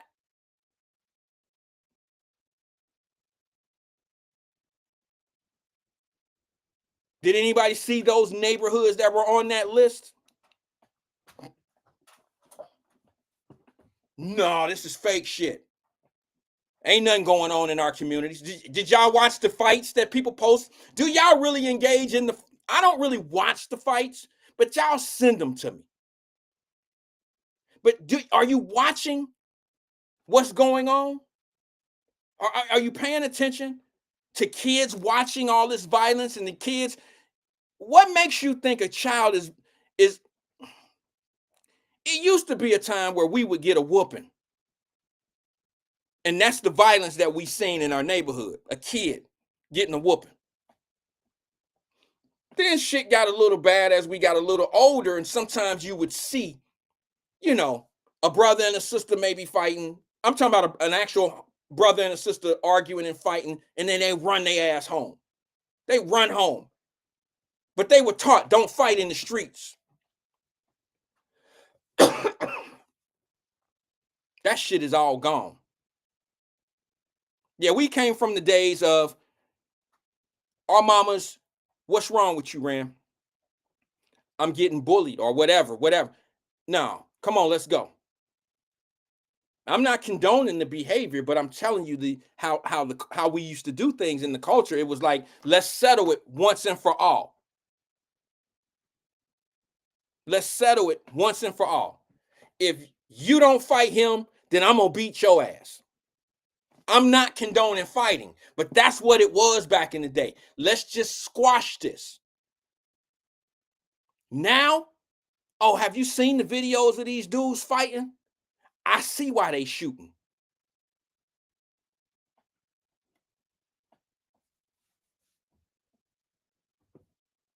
I see why they shooting.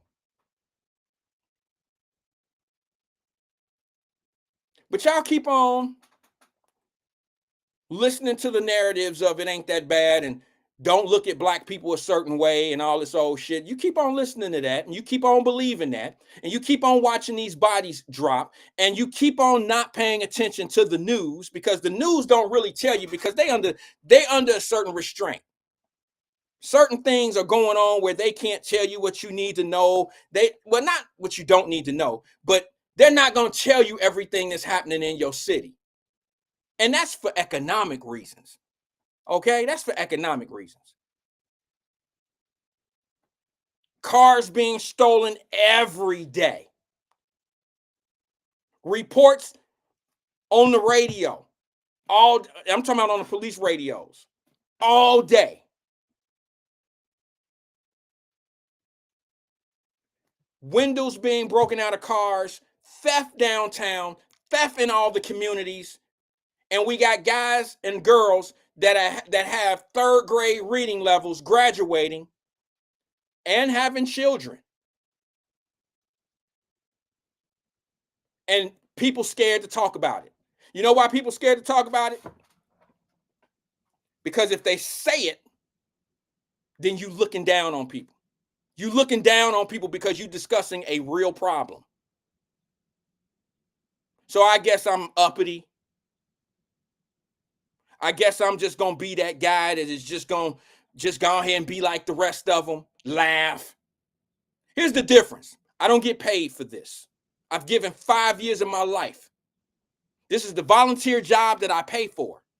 I pay my volunteer job because I'm passionate about this. I'm committed to it. And I've given my community a whole lot of me before Wyatt Live. 10 years of giving back to my community financially, sweat, blood, and tears. It ain't nothing harder than watching kids that you invest in and you can't do everything for them. You can't do everything for them and you lose them. There's people that I've invested in, and I'm talking about my time. Let's not talk about money. Time, sweat, equity in these kids. And they're in the penitentiary for murder right now. That hurts. And then I got to hear goofies say shit like, we don't have a problem in the neighborhood. Yes, we do.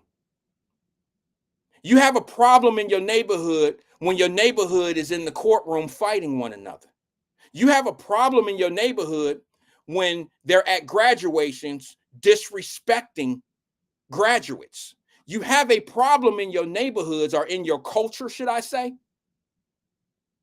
You do. You have a problem in these areas when we have a problem having a discussion. You have a problem. You have a problem when your leadership pretends that it's because of someone else that you not getting done what you need done. I put a post out in Wyatt Live Messenger group and I said, it's funny how these leaders always try to make it seem like it's somebody else's problem when we're not doing what we need to do. Here, I'm going to give you a perfect example because some of y'all ain't going to like this because you're going to think I'm attacking someone, but I'm not. I remember that guy, the black guy named Byron Douglas that some of y'all have never probably heard him talk past 10 minutes, right? Because you've already been taught by this woman named Jasmine Crockett that Byron Douglas is a sellout, right? She's already taught you that he's a sellout. And what made her teach you that is she used this famous line of, he said that black people that we are better off in Jim Crow. That's what she said, but she took it out of context. She didn't tell you the way it was really said. She wanted to teach you to hate him because of what he said. Now, if he would have said it that way, meant it that way, and meant that we should be in Jim Crow, my common sense tells me that I know that's not what he meant. What he was saying was this, whether you want to hear it or not, you might want to log off and just stay stagnant in that frame of mind.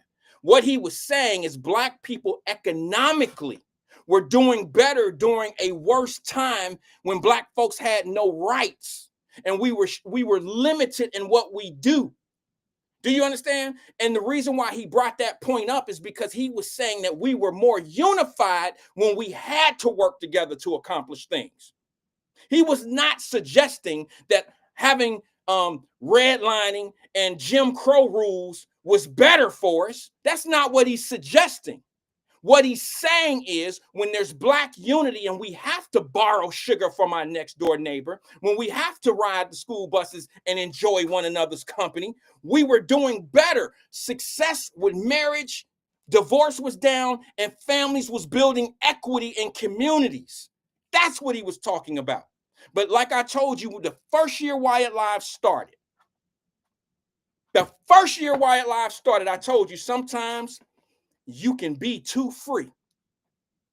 That didn't go over too well because, certain mind frames don't tend to hear what you're trying to say.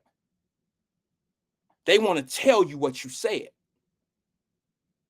And when I say sometimes you're too free, what I mean is this. Only in America are we free to be nothing.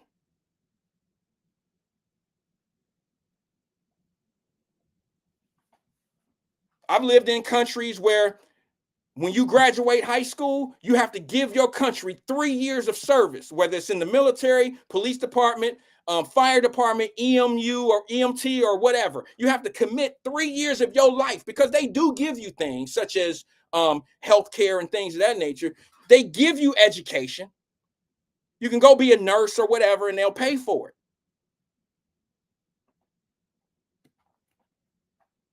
But you got to give something back to who's giving you something.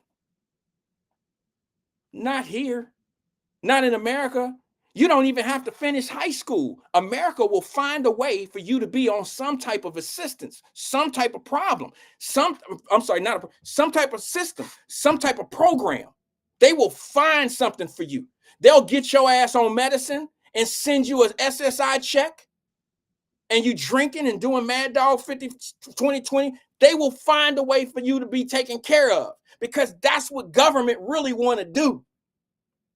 Government controls people by the massive, the more that depend on them, the more they can control. And if you don't believe me, if you on certain food stamps, try to buy something that's out of the rules. They have rules where you can't buy certain foods with the money they give you. I've always said, if you allow them to feed you, you allow them to starve you. If you live in Section 8, or not Section 8, if you live in public housing, which I grew up in public housing, I'm not downing it. Thank you. Thank you, public housing. We needed it. But you can't do what you want to do with it. If I go out and get me an apartment and I sign a 1-year lease with Mr. Fred over there, Mr. Fred don't give a shit about what I do to that apartment as long as it's taken care of and clean and all this old shit. He don't have metropolitan housing rules and regulations and shit like that. Those are government rules. Mr. Fred just want his rent. I owe him $500 a month. He get his $500. He's straight. Now, if I go to CMHA, oh, no, can't paint the rooms this. You can't do this. Can't do that. You got a curfew. You got this. You got that. Because they control you. Because the money comes from the government. They control you. And I hate to say this to you folks, but that's the main objection. They want you to be controlled. They don't want you thinking for yourself. And then they want anybody that's willing to do something for you or teach you to be independent. They don't want that. That's blasphemy. They want you to believe that you got to be a monster to have your own shit. You got to be a mean, nasty, ignorant ass motherfucker to be a millionaire. You got to be evil to people, nasty.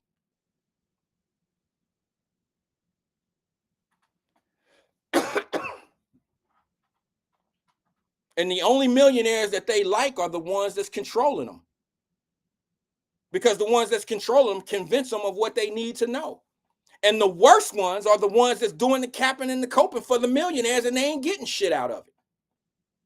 Clout. The main ones that keep the energy going of that way of living and all that old shit, and keeping all the shit of negativity in your brain and keeping you stagnant and all this old shit. They want you. That is for you to wake up every day miserable is their ultimate goal. They do not want you to be happy, because happy people figure shit out. Try it. Try it. Try to get some friends that don't bitch every day and see how your life change. Anybody want to try that? Let's do a challenge. Let's do a challenge. Phone lines before I get out of here. Good afternoon, caller. This is Wyatt. Who am I speaking with? What's up, Wyatt? Hey, what's going on, twin? How you doing today, bro? Yeah, I got to end the show before you leave and stuff, man. Okay. You good, man. You good.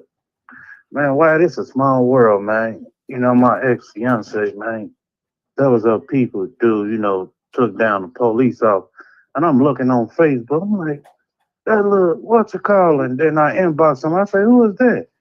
They're like, that's his brother. I said, dang, that's what. And then I said his mama name. She's like, yeah. And they gave a description. And I'm like, I knew that was him, man. A small word. Then shout out to your boy DB. His mama, man.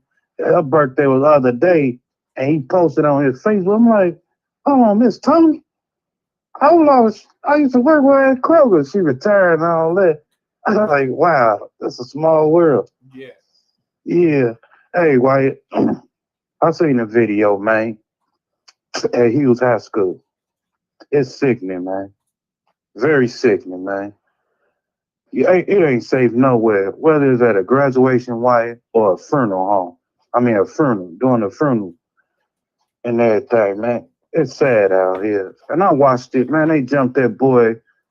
It started from when he got jumped, walking in, to sit down, to get their diploma or whatever. You talking about It the started school from, fight? yeah, man. It was you ain't see two. It was two videos, White. Yeah, no, I haven't, bro. Look, Yeah, I'm gonna send it to you, play. I'm gonna send it to you, man. They jumped that boy, man, before they was walking in, White. And before you sit down, and man, they jumped that boy, and then next thing you know, you look up, here come a fight in the balcony and everything. So, man, like you say, see, people don't recognize game, and people don't recognize the realness when it hits your face. Wyatt, I've been listening to you and rocking with you the last couple of years, man. I thought you was on goofy shit, okay.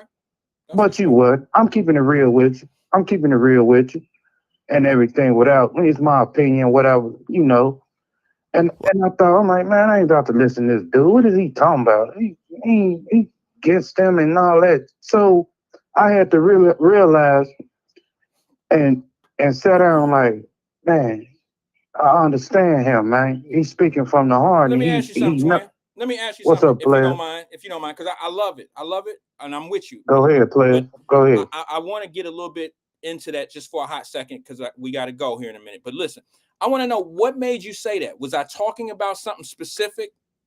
You was talking about something, and it was after the pandemic, 2021. Okay.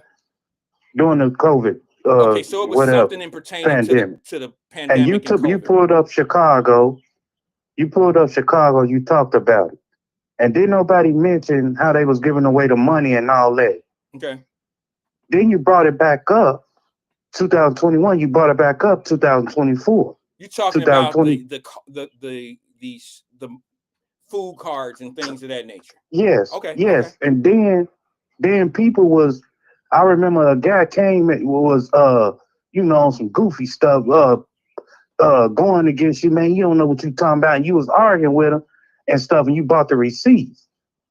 And I'm like, man, if you just listen to the dude while you going off in the chat and just, take heat and everything, because I never been a damn follower about nothing, man. If you ain't talking about money or real good, good sense and everything, man, I can't roll with you, man. What you about, man? What we can do? What we can sell? I need this. I need that. Okay, let's work numbers and all that. Speaking real positive. I don't like nobody. I never been around nobody like if I go out with somebody and a couple of my guys, I don't like that nigga, man. F that nigga. Every time I get around here, it's F that nigga. No, nigga, go check him. Go be a man and check him about. Quit saying that, man. That's gay to me. I hear you. I don't like that, exactly man. I hear exactly what you say. I do not like that. A person around me like that, man, that would throw off your energy. That spirit will come to you, White. Now you would think like that. I don't like that. Yeah, I mean, that spirit it makes travels. sense. It makes sense. And here's the thing: I got a phone line. I have a phone line. If you don't like, not so you, I'm saying in general. Oh, okay. Anybody that could call me and tell me, where I'm wrong, I can accept a difference of an opinion. But when you do that, to a group of people, like, when you go say things to people or post things about somebody, I hear you. That's some bullshit. That's like some, that's crazy. But if you just sit down and just, regardless of, like, I listen to every caller from Lincoln Show to E-Man, whoever. Hey, my guy got a podcast, and I listen to everything, man. But if you just quit throwing judgment and criticism, just listen for a sec. That's all it takes, just to listen. Are you saying that people need to, wait a minute, hold on, Twin. Twin, hold on. I can't let you get away with that one. I wouldn't be me. Are you saying that people need to listen more? Man, yeah. Oh, okay. All right. Well, Twin, I appreciate that. But you and I listen. You probably think I'm a goofy, man. No, and just I don't. Play too much and all that. I think and you, people listen, on the chat Twin, think, I'm gonna tell you to your face. You know how I feel about you? I'm gonna tell you to your face. And some people might think I'm on some do-boy type. I'm not. I think you're very valuable, but I think people misunderstand you a lot because of how you were brought up. I don't speak their language, man. I know, speak a different language. I know, but listen. You can talk Chinese and I can speak English, and if body language and how we deal with one another, and we could be in different spaces of language, but we know right from wrong, right? And how we carry each, you know, certain situations might be different, but we know the difference between right and wrong. I think what happens is you tend to throw your experiences in life into the points that you're trying to make. People can't relate to your experiences. That's what I'm talking about. That's what I'm talking. If you ain't been there or whatever, you can't speak about it. I understand. Just because you see it on social media, whatever, you don't know what's going on. You don't know what was going on in that man head the other day, last week. You don't know because you ain't never been there. When you get to that point, say, yeah, I've been there. I can testify to that. So you doing your judgment and throwing your criticism on somebody. No, they don't ride with me. That's why I say I speak a different language, man, and everything. Because, you know, I understand different. Just because you like that person, don't mean I gotta like that person. Just because you like that state, don't mean I gotta eat that state. Right, I agree with that. I agree. Man, people is weirdos out here, man. We will never come together if y'all keep on bringing that old past ass shit up about ancestors and slavery and all that. That's behind us. Our ancestors, they gone, Wyatt. We on our time now. Right. We on our time. It's about uplifting us, our generation. Hell with grandma and all them, they gone. Right. Papa gone, man. Well, we can't keep bringing up the past, man. No, it's got to start now. I get and then let me tell you, Wyatt. Okay. Reason why these kids like that, they took the real niggas out the hood and gave us some goofies. When we had structure and guidance over all across the board, right? From the East Coast, West Coast, Mississippi. Whoa. Let me slow you down right there. See, that's the part where you lose people when you say stuff like that. All right, now listen, I know exactly what you meant. And there's a ton of people that know exactly what you meant. But there's some people that hear you say, we took the real ends out of the community, where when in fact, the way that they feel and the way that they tend to see things is it's the real ends in the community that's making it the way it is. That you see what I'm saying? Your real end is not the same real end as what some people, the interpretations. We have a disconnect, and you know, we got a disconnect there, bro. And that's where you got to understand when you're trying to make a point, it loses value because the interpretations are different. You can't say that the community is not doing good now because we took the real ends, and using the word, out of the community. Twin, that sounds ridiculous to a lot of people. But what you could have said, and I'm not trying to put words in your mouth, I'm just saying the other way of saying that same point would have been, the reason why we have the issues we have in our community is because the real men in our community are no longer there. True. Same but thing. In the same way, same thing. Same thing. But that's why you lose credibility when you say we lost the real ends out of the community. You know what I'm saying? You got to have when you talk, you got to have expression because people don't understand really. Let me tell you this, Wyatt. When they took the real niggas out, this what brought destruction to the community. Drill music and all that, sexy red, shake your doo-doo. It's been gone before then. It's been gone before then. What you say? My generation is responsible for why the community is where it is today. My generation. Okay. My generation started and they took out the real lead. Let me tell you, Wyatt. Let me tell you something. Wait a minute.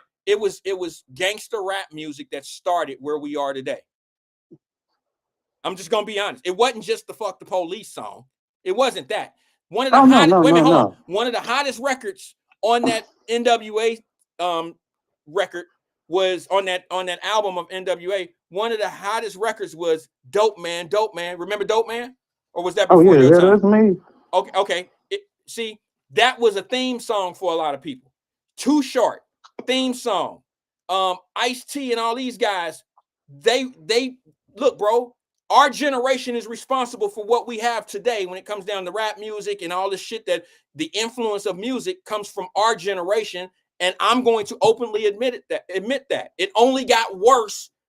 It never got better. And when the good shit come out, it don't really last because there's not enough people that want to hear it. There's no reason why gospel music shouldn't be #1 on the charts on Billboard. It's because people don't engage in gospel music like that. Can you imagine every little child that loved Sexy Red like gospel music instead? This world would be a different place now, wouldn't it? Yeah, that's true. But why you gotta understand this, man. when they took the real leaders, all this what Chief Keef and all them drill movies doing and how I'm gonna shoot up the club, I'm gonna go on your block, that would have never happened, man. They locked all the leaders up. Man, gangster disciples, man, growth Hey, let development me when they ask switched it Chief. over back in the Who did 80s. you say? Man, Who did you say? Chief? Who? Chief Keef and all them. Okay, Let me Chief tell Keef. you. Was he a Let me tell killer? you this. Was he a killer? Who? Chief Keef. Was he a killer? Yeah, man. Okay, see what I'm saying, twin? See the But look though, man. Look, Wyatt. When they would have been violated, man. If the real niggas was out there on the street today, they would have been violated across the board. I feel Man, you. what I you know gonna what shoot that up? I know What what you you're on saying. 64th and stuff up? That's why you think they won't let Larry Hoover out. He too powerful and political for their ass. He too strong. Jeff Ford too strong for them. Leader of the Air Rookers, Blackstone. He too strong for them. That's why the government don't want to let him out. Because he know once he get out of there, one of them two, they gonna stop this demolition shit that's going on, man. Well, They'll tear it down. Stop playing with the people. The government know what they doing. They go off they make money off our tragedy. They fund this bullshit in our black community. And people listen, don't wake up and look. we don't Memphis, have to like man. it. We don't have to like it. We don't have to engage in the things that they put No, out. you Okay? don't. You don't. That's why I got out at an early age. Man, when I saw my homies and going to jail, man, hell with this gang shit organization. Man, I'm not with this. Man, it ain't worth it. And then the leaders get locked up. No, I ain't never put my flag down. You know, I recognize gaming, recognize my guy and everything when I see him. But other than that, man, I talk to him. We have a picnic every year, man. Little Larry Hoover and his son, all of them, they come together. Even the rival gangs, Blackstone, they come together as one. Man, and they know they try to make a movement and everything in Chicago. And people, even Lil Dirt did, making a movement, man. Old Block and all that, he told them, hey, y'all can take y'all flick somewhere else. This ain't this. Just because y'all get this off social media saying this Old Block and all this praising this, no, this ain't it. You can't even go on Parkway Gardens no more and just go through there. They got gates up there now. You show your ID. Usually you can go through there and all that. No, it ain't like that. Lil Dirt did, he put that up. No, this ain't that. Go over there and take that picture King Von if you want to, but you ain't coming over here with that. We trying to make a change around here. And it's about to be a movement in Chicago, man. And once that movement spread in Chicago, you can see Cincinnati coming to Memphis and all that. Speaking of Memphis, I got a lot of people in Memphis. I go there damn near every year to the Nike outlet and everything and politic with my family. Memphis been like that, Wyatt. This ain't nothing new. I know. They been on the list as capital murder. New Orleans used to be there, Alabama, Chicago, but Memphis, man, it's hotter than know what out there, man. It's been on there. And then that lady tied, she came forth, and them guys was bogus, man. They should have took a page from the George Floyd, but they did. They did clout baiting and everything. Killed that dude for no reason, man. Yeah. For no reason. Well, I don't for see no the reason, intention. man. I don't see the people up in an uproar. It's just different. I don't get it. Last time you saw Perm in the suit out shopping down there was for his firm. He ain't been back ever since, like you said. Well, that's why I don't trust him, Roland Martin, none of them guys, man. Listen, bro. Like you said, man, ain't nothing but clout and take a damn insurance check. Here, I can give you some money. That's all. But they ain't out there in the streets like, hey, y'all need to stop this killing. Y'all need to stop it. Come on, brother, man, we doing too much. But you want to keep on gunning at Trump this and all that remix. But you're not talking about the kid. How can we do this? Y'all can fund everything. Oh, we got a garden coming here to Cincinnati. We got here coming to Chicago, a museum. But y'all never say, hey, fuck this and shit, let's get our kids in order. Y'all don't say that like you say, Wyatt. Well, it's not their y'all job. Don't preach that language. I'm going to be honest with you. It's not their job to do that. All right? It's not their job. It's their damn job to trying to go vote. So they push that issue for your black ass. Why don't we look at it this way? Because I'm not a fan of it either, okay? I'm just giving some alternative ways of seeing the situation. I'm not a fan of these guys that jump up every time tragedy strikes and they in for the check. I can clearly see it. And I'm over that. Why don't we put them out of business? You see what I'm saying? Because they can't do those things if there's no goats and if there's no guinea pigs, if there's no product, we're product to a system. All right, we're product. So if we're not that product anymore, then they can't capitalize on our tragedies. That's it. The systems, the people that make money off the systems, all of that. I just get tired of hearing, look, man, I just get tired of hearing the same old thing, and it be the same old people talking about the problem, how it needs to be handled. And then you got people such as me that keep on complaining about the people that's grifting and all of that shit. I mean, I can't make them go out of business. The people they make their money have to come around and make them go out of business. You understand what I'm saying? Like, you know, we can't continue to go down the same path. All I can do is talk about solutions. And then if people want to beat my solution up and you know, say it's full of shit or whatever, that's cool. But that's sometimes all you can do. You can't change people that don't want to be changed. That's true. All right, Twin, I gotta go, bro, man. Get your last word in. You got 30 seconds, bro. Go ahead. Man, you know, I don't mean to cuss. It's just expression and everything. I repent and whatever, but you know, I just pray that we come together. Just not hold this, you know, this Trump issue every day, man. You got to get it out the mud. Do for yourself. Only thing he doing is say, step your damn game up. That's all he doing, man. And people want to be back and forth and all that. Man, we got to help out each other, man. Quit blaming the white man and all that. Let's all come together as one love. That's all I'm saying. Regardless of anything, man. Just pray for one another. Quit hating on one another, man. Come together, man.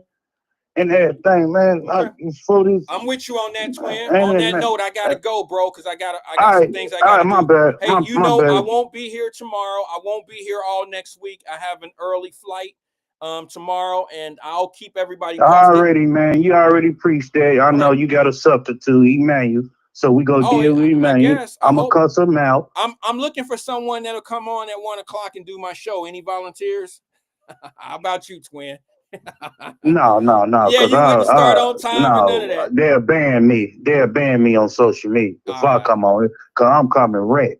All right. I'll say this PG, open the lines up and all. All right, brother. But no, I gotta go, Twin. I appreciate you, be safe, man. Right, brother, you be safe and see you in 2, 3, 4 weeks, whatever. No more excuses either. As long as I survive, I'll be here. You gonna be all good. I'm afraid that you make it, man, because you know, you weigh these flights and everything and people mad at the world going on, man. We gotta make it. We gotta make it. Hey, I appreciate you, Twin. Thanks, man. All right, bless you, man. One love. Same. Yep, that was Twin from Kroger. He might have been at work. I don't know. But listen, man. If you want that video, I'll send it to the message group after the show. The one of the Memphis the Memphis chief, finally saying what needs to be said. And I can now be put in my place. Somebody could come up and say, Wyatt, somebody did say where the kids' parents said that was a police chief. Because remember, for years, I've said no police chief will ever say it.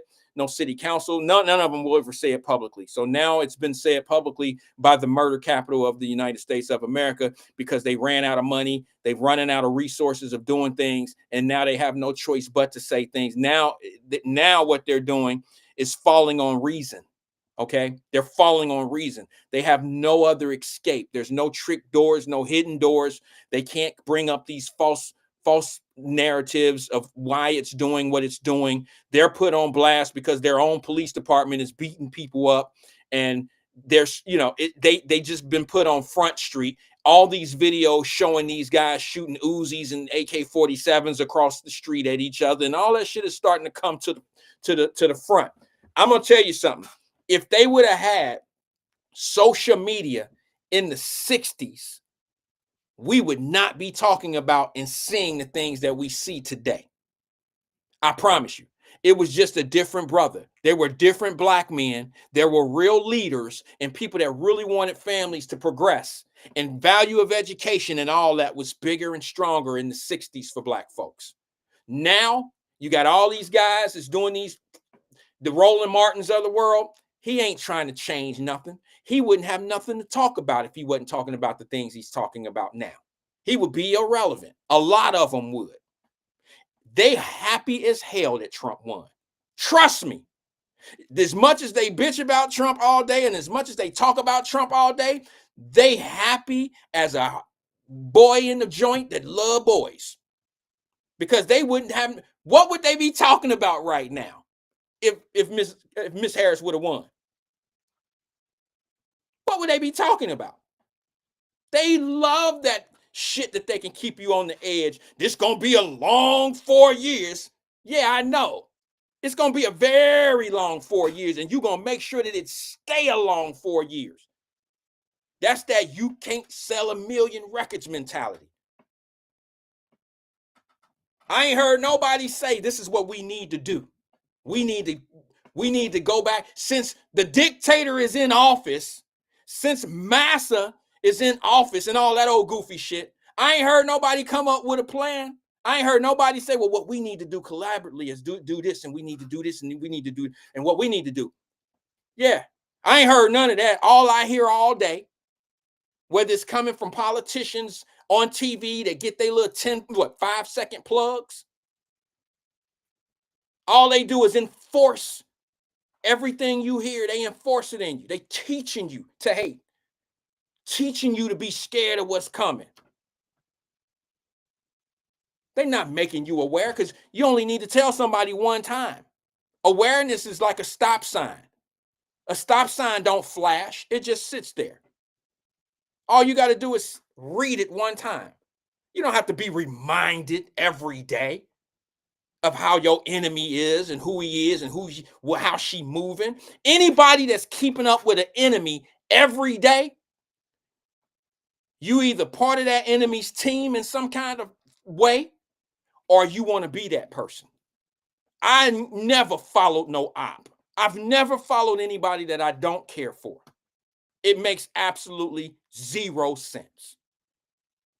You either love being miserable or you want to be that person. Peace and love to everybody, man. I'll see you guys when I get back. I'll keep everybody posted on how I'm moving. See y'all when I get back. Me. Why, oh, why, oh, why me? Why do I look up and see my feet? Am I rising? But why do my peak look like it's out of my reach? Why can't I trust what I see? My scene, just a crime scene. Got the high bins and the sirens. Yeah, my team, we divide teams. Talking dirty money, check the hygienes. All the dirty money get dry clean. Talking dirty money, Sam Rothstein. Have my goons kidnap your offsprings while I was working on my golf swing. Ooh, sweet dreams, how a nightmares. It's a cool world, I got an ice grill. No one man should have all that power. If you can't afford to pay the light bill, I got a force field over my heartbeat. The windowsill with no door key. I'm popping pills to feel more me. Cut off the wings, now I'm soaring. And I never feel like poor me. I'd rather feel like the old me. I was born with wheels and I rode deep. I could make the devil get cold feet. Don't like the clover unless it's full leaf. Get a pussy wetter than a coral reef. On my face I tatted me a fleur-de-lis. Should I get it covered with a coca leaf? I could tell you better than you showed me. I could show you better than you told me. I'm an OG up in OT. And there's no sleep till it's roast beef. I bet I hear a little bo peep. Better go figure, better go deep. Pass no judgment, pass your weed. I'm the GOAT, nigga, no goatee. Why me? Oh, why, oh, why, oh, why me? Why do I look up and see my feet? Am I rising? But why do my peak look like it's out of my reach? Why can't I trust what I see? Sipping on purple like it's herbal. Bad brown bitch, Lisa Turtle. On turbo, you don't want to disturb them. Mama put too much sugar in my Gerber. Damn, I done dropped so many ashes on my turban. I done seen so many titties on bourbon. Live a different kind of lifestyle, different color diamonds. Got a nigga looking like sherbet. Step up to the plate, knock it out the park. Eat a nigga face like a tiger shark. Dressed in all red like Elijah one. My niggas hit you safe like the Holocaust. My niggas catch a case, feel like I got moss. But nigga treat the cage just like a loft. Got a lawyer and an agent, but I'm the boss. And my heart always racing, but never lost. Hello? I was the illest nigga on child support. Now I'm looking at the ride report. Winning, looking at the final score. Bedroom got revolving doors. Bitches in and out smiling more than children smiling at a carnival. Ain't got nothing in common but the common cold. Why me? Oh, why me? Why do I look up and see my feet? Am I rising? But why do my peak look like it's out of my reach? Why can't I trust what I see? My scene, just a crime scene. Got the high beams and the sirens. Yeah, my team, we divide teams. Talking dirty money, check the hygienes. All the dirty money get dry clean. Talking dirty money, Sam Rothstein. Have my goons kidnap your offsprings while I was working on my golf swing. Ooh, sweet dreams, sour nightmares. It's a cold world, I got an ice grill. No one man should have all that power. If you can't afford to pay the light bill, I got a force field over my heartbeat. The windowsill with no door key. I'm popping pills to feel more me. Cut off the wings, now I'm soaring. And I never feel like poor me. I'd rather feel like the old me. I was born with wheels and I rode deep. I could make the devil get cold feet. Don't like the clover unless it's full leaf. Get a pussy wetter than a coral reef. On my face I tatted me a fleur-de-lis. Should I get it covered with a coca leaf? I could tell you better than you showed me. I could show you better than you told me. I'm an OG up in OT and there's no sleep till it's roast beef. I bet I hear a little bo peep. Better go figure, better go deep. Pass no judgment, pass your weed. I'm the GOAT, nigga, no goatee. Why me? Oh, why me? Why do I look up and see my feet? Am I rising? But why do my peak look like it's out of my reach? Why can't I trust what I see? Sipping on purple like it's herbal. Bad brown bitch, Lisa Turtle. On turbo, you don't want to disturb 'em. Mama put too much sugar in my gerber. Damn, I done dropped so many ashes on my turban. I done seen so many titties on bourbon. Live a different kind of lifestyle, different color diamonds. Got a nigga looking like sherbet. Step up to the plate, knock it out the park. Eat a nigga face like a tiger shark. Dressed in all red like Elijah one. My niggas hit you safe like the Holocaust. My niggas catch a case, feel like I got moss. But nigga treat the cage just like a loft. Got a lawyer and an agent, but I'm the boss. And my heart always racing, but never lost. Hello? I was the illest nigga on child support. Now I'm looking at the ride report.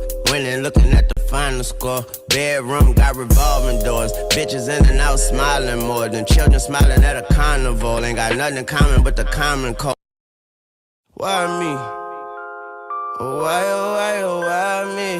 Why do I look up and see my feet?